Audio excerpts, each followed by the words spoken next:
morning. I just came home from the rental store. Rented these tapes for $2 each. Well, it's $2.14 each to rent per day. So I'm gonna go ahead and bring them home and watch them. There you go. Pop in the tape. Which tape should I play? I'll just play Star Wars. Say Star Wars. We'll play Star Wars. And my family's all at the seat and we're getting ready to get the popcorn and press play. There you go. Well, let's see, I have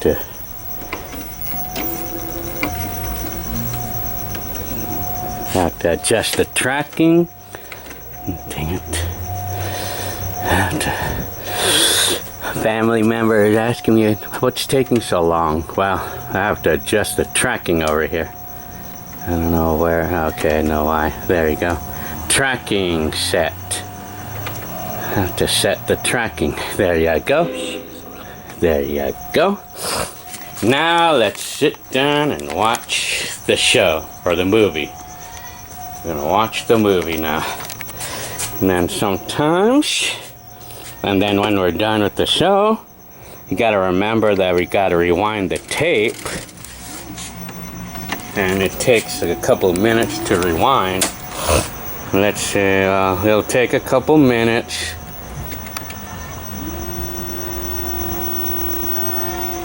Well, let's say that tape is done rewinding. Then we have to make sure you wind it, or else they're gonna charge us 50 cents. Put it on the next show or movie. And the betas. We used to do that for betas as well.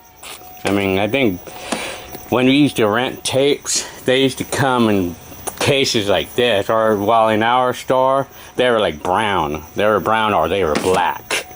But they never came in covers like these though. They never came in these kind of covers. They always came in these kind of cases. Well, anyway, hello all. Hi YouTubers. So, you obviously could tell what this video is going to be about renting tapes, how it was to rent tapes, or how it was to watch movies at your own home, renting tapes. Well, for me, this is dating back to 1985 when I got my first VCR, or when my mom bought us our first VCR. And then when we got our first VCR, we were excited to be able to rent movies, to be able to watch movies at home rather than going to the theaters. So I remember it was typical for Hector and Arnold or my brothers would want to go to the video store, and then we would go to this, I don't remember the name of the video store in particular, but the ones in Covina when we used to live that way. We used to go through the shelving with all the millions of tapes available to rent out. And then I mean, I don't remember if the cases were out like this, or if it was just a cassette, I think it was just a cassette with the label facing out. It was always in these kind of cases. And so, I mean, that was our option to do. Like, I mean, that was the only way we could watch a movie at home. Like, we had to go to the store and rent the movie. And for us, it was $2 per tape per day. Per tape. And then some of the first movies that I can remember ever renting for our VCR, some of the first tapes that I can remember was this one. I know The Black Hole was one of the first tapes that I ever rented, or that I ever wanted to watch on our VCR. And then I don't remember, that's just one tape I remember, but other tapes that I can remember, some of the first ones that we ever rented was something like I know I rented Herbie Goes Bananas back in the day, and I know Hector rented Scarface, and then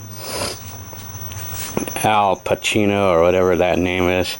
And then we used to, those are things off the bat that I remember, but I did a lot of recording off of TV, you know, like these cassettes, you know, like when we used to record off the TV, but I can't even remember. I know at least one time when my next door neighbor, they paid to rent this Friday the 13th tape, and then we were watching it, or my aunt was watching it, and then suddenly we had to stop watching it because my friend, since he paid the $2, he wanted the tape.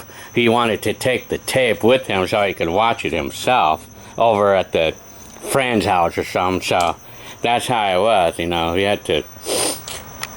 Well, anyway, so back in the day, renting tapes, you know, like that's what we used to do. I mean,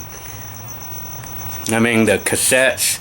I mean, we would rent them, and sometimes we would rent a couple at a time and everything. But that was the only way we were able to entertain ourselves with movies on the VCR. You know, like go to the video rental store and rent the tapes, and they were $2 a day. And then, you know, you had to be sure that you're not gonna mess up the cassette in any way, or else they'll get on you for that. Because one time I witnessed some guy returning some cassettes to the cashier, you know, like for rental tapes, and then the lady would always inspect the cassette, you know, would inspect it, you know, open the little tab like this. You know, open the tab to check the tape, to immediately check, do immediate inspections, and of course they had these little labels, like well, these tapes don't have them because they're cassettes that were bought, but I mean they used to do these labels. Actually, this one has one. The cassettes, they have these labels, or they put these labels on the cassette, like this one. They used to do that because altering labels, or anti-alter, because if they saw that this label was ruined, was messed up in any way, ruined or altered in any way, they required you to buy the cassette from them. They required you to buy them, and cassettes used to be about maybe $50. Well, I mean, in the early days, videotapes or movie tapes like this one, Star Wars, or like the earlier tapes, the earlier times, they used to cost up to about $80, and probably even more. $80, and that's $1981 too. I remember some of the first cassettes that I ever saw in a store. Not that I even ever bought them. We never used to buy movies because it was just too expensive to do that back in the day. But instead, we used to just rent them, or we would just record off the TV. But of course, they were the edited versions, you know. But I mean, we never used to buy them because it was really expensive to do that then. So we just had to resort to renting them, you know. So it was good enough for us, you know. Or at times, you know, if we were lucky enough to have a second VCR, we would sometimes record off those tapes or dub them. But these videotapes, they have this anti-copy feature built into them. It's something that's embedded on the tape. It's like so you can't copy it. Like well, like you'd be able to copy it, but it would come out really bad. And it would come out like dark. The pictures would get dark and then light. Well, but I mean, I guess we didn't care. But some movies were not protected. So if we were lucky to have 2 VCRs, we could do it back in the day. And evidently, Scarface was one of those shows that we were able to make a copy. And my brother watched that day and night, every day for a long time. He did. And I remember that time. And then I remember, like, so anyway, I mean, back in those days, the cassettes were like $80. Sometimes they go up to $80 back in the day. That was in the 80s, you know. But I think it was not until going on to the 90s when they started getting cheaper to buy. I mean, I'm not sure why suddenly that happened, but I think it might have to do with encouraging people to not copy them or something. I don't know what it is, but I just know that they went down to about $20, $25 or $30. I don't remember, but I know they went down to like $20 a tape, typical, or $15 or $20. Going on to the 90s, you know, but in the 80s they were expensive to buy. So renting the tapes was basically the only we call it resource, or only way to go. And then of course, like I say, we would play the tape, and then when we're done, we would have to rewind the tapes, or else they would charge us. So I'm gonna rewind this tape because I'm done with it, pretending. So anyways, and so, well, I mean, so this is everything I have to say about rentals. And I mean, I can't even really think off the bat what movies that we used to do, because there was a lot of them, you know. I only were able to think about a couple. I know one of them was Over the Top or something, and it's a Sylvester Stallone movie. And I know we've rented like Rocky and things like that. I mean like the typical shows or movies in the 80s, mid 80s, you know, whatever was out in the mid 80s. And now I know Black Hole was one of them. Was one show, one movie is one of the first movies that I ever rented to see. And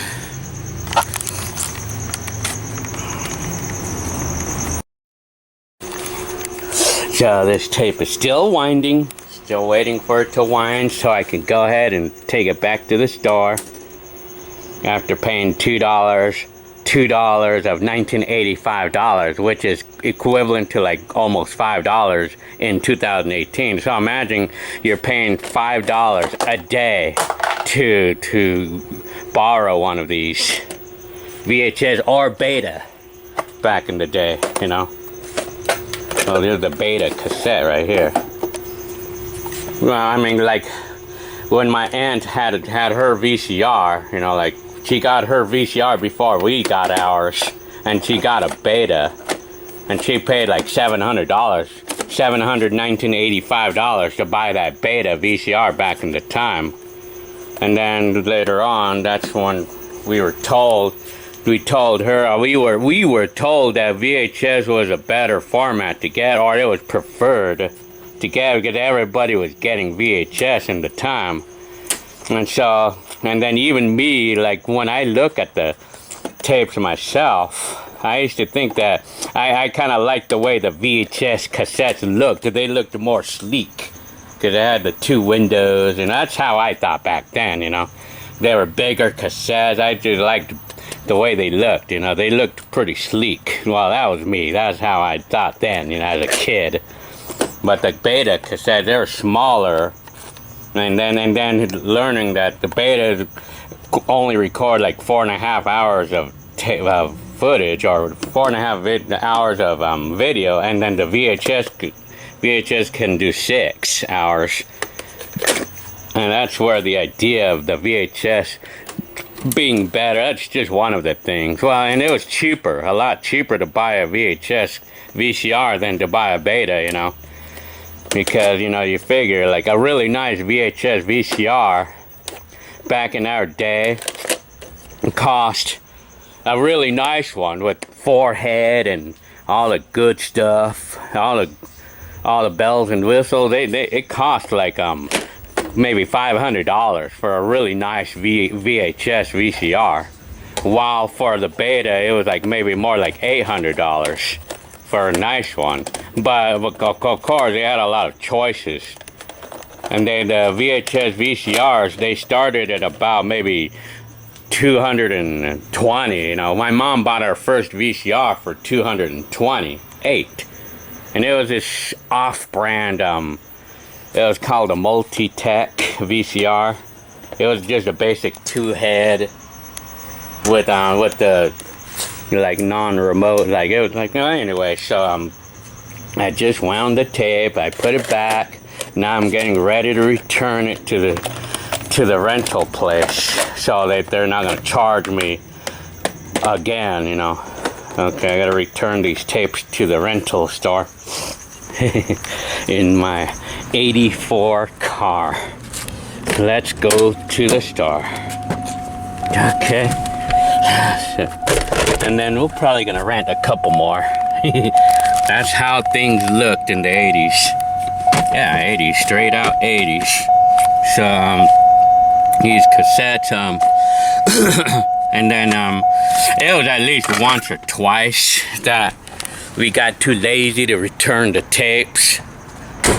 And then we would get charged double. And we would return it, and then one time or so, I returned like cassettes to the clerk, and hoping that they were not gonna remember, but somehow they did. And then they look at the tape and inspect it.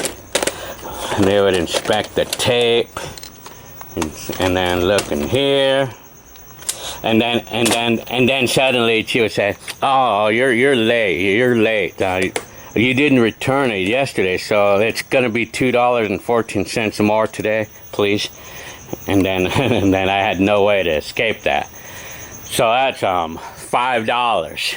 So that was $10 to rent that movie that day. Well, anyway, so that's how it was in the 80s for the movies. But of course, we used to record movies from the TV. But I mean, we did a lot of this back then, you know. We did a lot of renting. It was sort of a trend to do that back in the day, sort of. For some of us who were gifted to have a VCR back then, because not too many people had VCRs back then, you know. Because it was expensive to buy a VCR in the 80s, you know. So, anyways, well, I hope you liked this video. And this is under request of Erik Kennedy. Erik Kennedy, the YouTuber, requested me to do this, so here it is. Those motorcyclists who are loud, you know, I hate that. Okay, alrighty.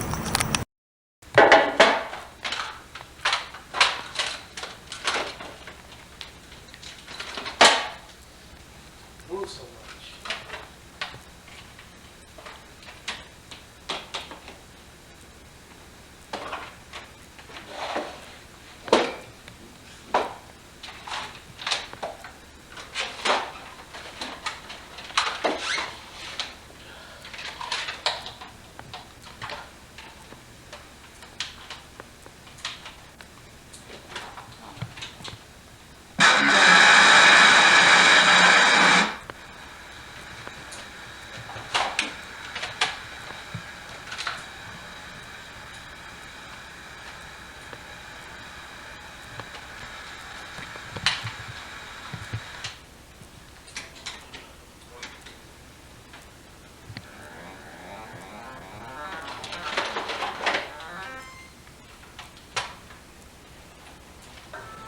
Yeah. Yeah. Leia.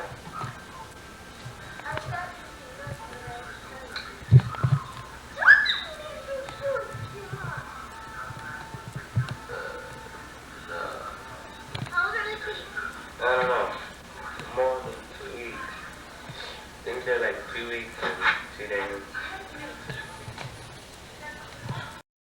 All right, Hal, we've got a lot of action going on down there in Anaheim tonight. First, the Angels have asked waivers on one-time ace reliever Donnie Moore. He's 5-2. He's had injuries the last year or two, and they're going to give him his unconditional release. In the ball game itself against the Yankees, first game of the 10-game homestand, the Angels fell behind the Yankees 6-0 in the third. They're battling back, bottom of the ninth, 6-5 New York now, but the Angels in their last at bat. Let's take a look at some of the action in this contest. New York got a run in the first inning off starter Willie Frazier. They got 5 in the third. Here's a base hit by Cordell Washington. It's a double to right. It'll score 2. That makes it 3-0. Mattingly followed with an RBI single, making it 4-0. Then Rafael Santana contributed another couple of runs on this base hit. and it was 6-0. But the Angels began to climb back in the bottom of the third.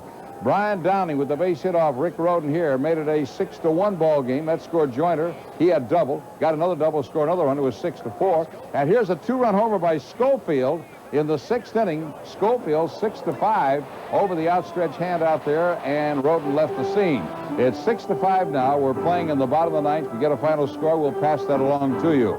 Now let's see what happened in Philadelphia tonight as the Dodgers opened up a big 11-game road trip. They had lost 3 in a row to the Mets, and they were fighting to maintain that lead. Here's Philly Fanatic bopping the kids on the heads with a plastic bat before the contest. In the game itself, Kirk Gibson with a bloop base hit to left center, scored Mike Davis all the way from first base, and it was 1-0 Dodgers. This is on the hit and run off starter Marv Friedman. In the 4th inning with a score tied 1-1, Phil Bradley had homered off Belcher in the 1st. Shelby with a double to left center field up the gap. Gibson and Stubbs score. Bad night for Kevin Mitchell. Double hit one to left center. Mitchell going back. Stumbled, ball, doubled, and the runner later scored on a base hit. 3-0 Mets. Bad night for the Giants all the way around. They got all kinds. Here's a cat running on the field at Pittsburgh. Astros in Pittsburgh. Jimmy DeShays trying for a no-hitter. Bobby Bonilla with a slow one to the third. The first hit off him in the 8th inning, and that hit is a no-hit bid. DeShays wound up with a 3-hitter, and the final score was 2-0 in favor of Houston. So Houston stays 4 in that back. The Giants losing drop 5.5 games back, and we'll take a look at some of the other National League scores for you. St. Louis, a winner over Cincinnati tonight. Danny Jackson's 18 win streak snapped. He was going for his 19th of the year. San Diego beat Montreal 4-3. Carmelo Martinez with his 5th homer in 8 games. And Atlanta behind Pete Smith's 2nd shutout. Blank Chicago. All right, Glenn. I'm going to bed. Right now I'm playing a videotape, forwarding it to the end because I want to see what really happens through all the month or 2 months or whatever. But anyway, today is Saturday, 9:06 a.m. So this is the first Saturday I ever had, or actually first weekend I ever had off in 10 months, man. In 10 straight months, this is the first weekend, or actually Saturday, off, man. First Saturday I have off through the entire 10 months.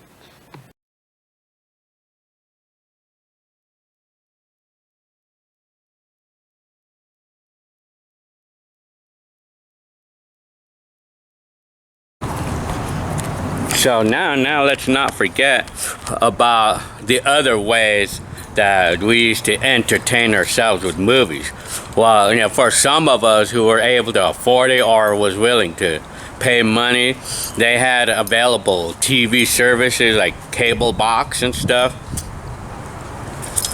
I know one company was Comcast, I think. I don't know others off the bat, but I know in the early 80s, excuse me there, in the early 80s, I know 2 services that I can remember off the bat. It was ONTV, they called it, and it was SelecTV that they also had. But, you know, back in the day, for ONTV, ONTV was a single channel box. It was like a box where it displayed only one channel. It was only a single channel. And SelecTV, I guess, had multiple channels like the name implies or suggests. But my brothers and I think my dad did not want or did not like ONTV for one reason, because they did not. Oh no, it was SelecTV that they didn't like, even though it was better in my opinion. It was because they did not offer sports or some.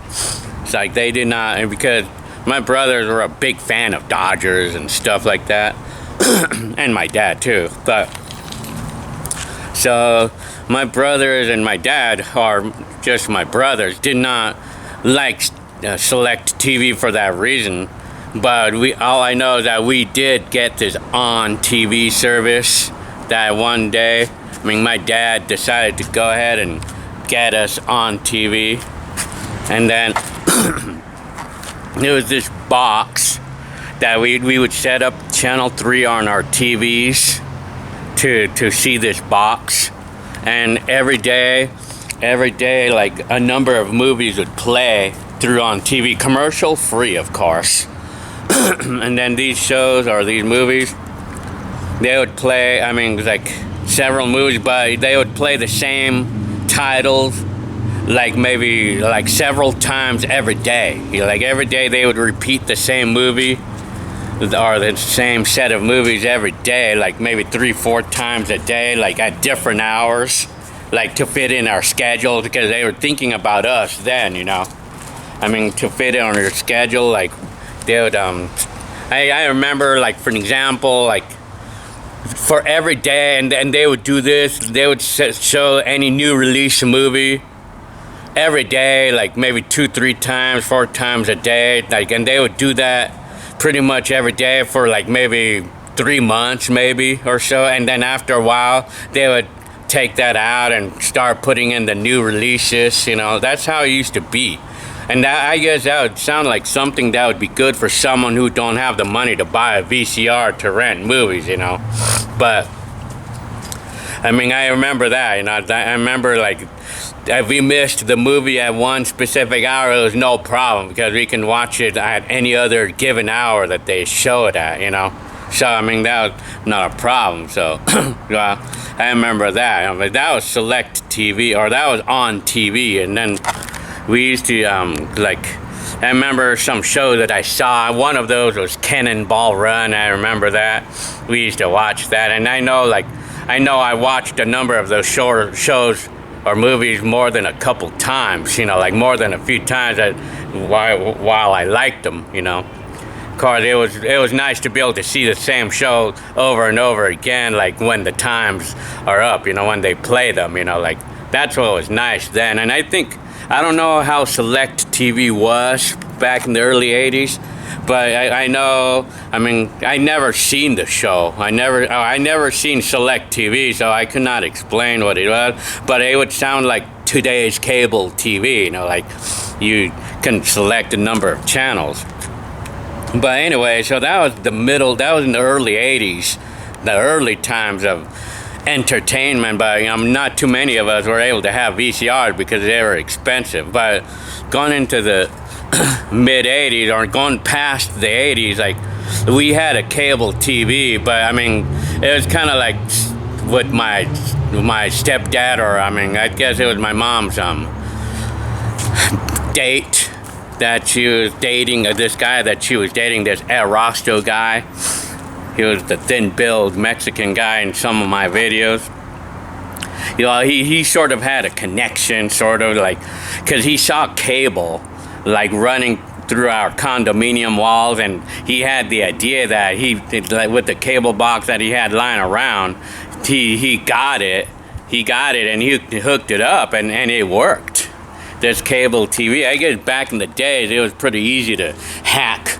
Well, whatever. I mean, I just know that. I mean, you just needed the box to descramble, and evidently he had one. I don't know where he got it, but anyway, so that's what we had going on to the late 80s, like 88, 89, or yeah, 88, 89, and then that's what we were watching. And I guess it was Comcast. The company was Comcast. And that's what we had, you know. We had cable TV, and it was a good service too. I mean, they showed all the latest shows. They had Cinemax, or I guess it's Cinemax. I'm getting mixed up with the name. And then they had HBO and all that stuff. I remember all the shows, all the movies that they would play. I can remember some off the bat: Predator and Commando. And what do we call it? The Total Recall. That was 1990.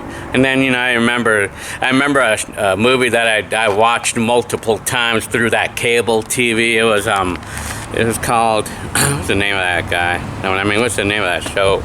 The movie where Richard Dawson was a star of it. Running Man.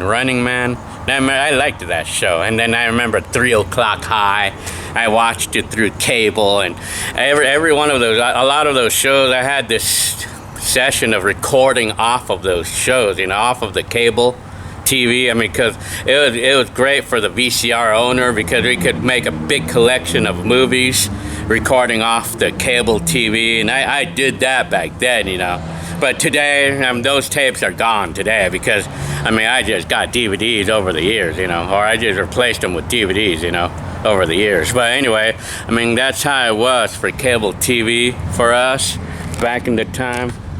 And that was besides the, but even then we were still renting tapes. We were still renting VHSs, you know, back then, but not as much going on to the late 80s, because we were watching the cable TV, but I think we still were renting VHSs, you know, the latest hits or whatever it is. I mean, I think movies were still pretty expensive to buy back in the 80s, in the late 80s. But it was, anyway, so that was then for the cable TV. Now, let's talk about today, what we're doing for entertainment and movies. Let's talk about what we're doing today, how we're doing it today. Well, if someone is going to ask me, where can I rent a movie? I would tell them, you could go to the Red Box. The Red Box, I mean, and it's everywhere. These Red Boxes are everywhere. You go to Stater Brothers and they have a Red Box, and they have the latest DVDs, you know, the latest. And they still, right now, they still have these video stores. They still have them, but not nearly as many, not nearly as much as before. I mean, I would say, like, for an example, they for every 10 that they had, now it's only one store.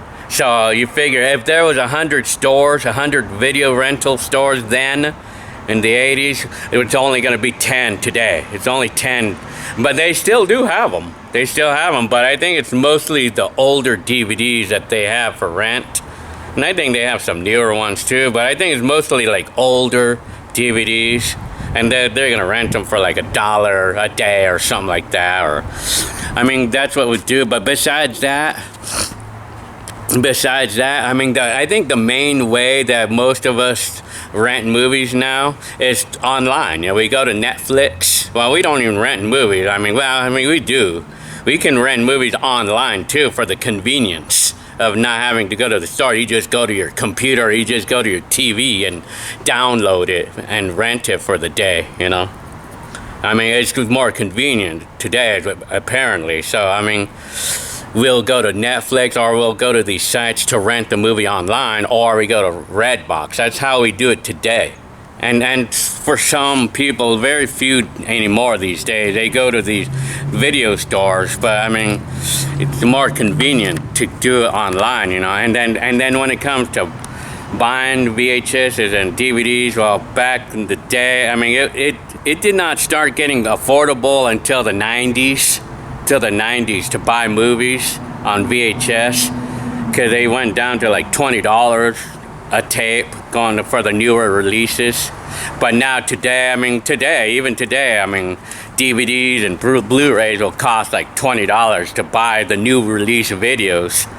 But then they quickly go down, you know, like now today, we could buy DVDs for, typically $5, you know. Well, for like an older release, we could typically buy them for $5, but I mean, a lot of people, I think, still collect DVDs, but for me, I kind of find it pointless to buy DVDs brand new, except for certain ones. The ones that I'll pay full price, in my opinion, the only ones that I'll pay full price today for a DVD is certain kids movies, like kids cartoons or kids movies. But even then, you know, I mean, those are the only ones that I would be more likelihood to buy at full price. But every one of them, everything else, I'll just rent it, you know, because a lot of times we only see it, we rent the tapes, we see it once, and then that's it. We get bored of them right away, you know. But the kids movies, they're good to keep, because when we have kids as guests at any given time, we could keep them entertained, you know. They're always entertaining, and even like they can stay entertaining for a long time. But anyway, so that's how it is today. That's how it is today versus the 80s, you know. So the basics of today, to rent movies, we go to Redbox, or you could just simply go to Netflix, or you could just go to these sites and download the movie and rent them for that day. I mean, that's the easiest way. But I mean, and then to buy movies, well, back then we had either cable TV and we had to wait till that specific time for that movie to come up, or you could just rent the tape. But I mean, of course, naturally, I mean, it was only certain titles that would be only available on VHS to rent on VHS, and the rest were available to watch on cable TV. But that's how it is right now. I mean, like, so I mean, I hope you liked this video this time around, comparing 80s with today when it comes to renting movies. All right. Okay.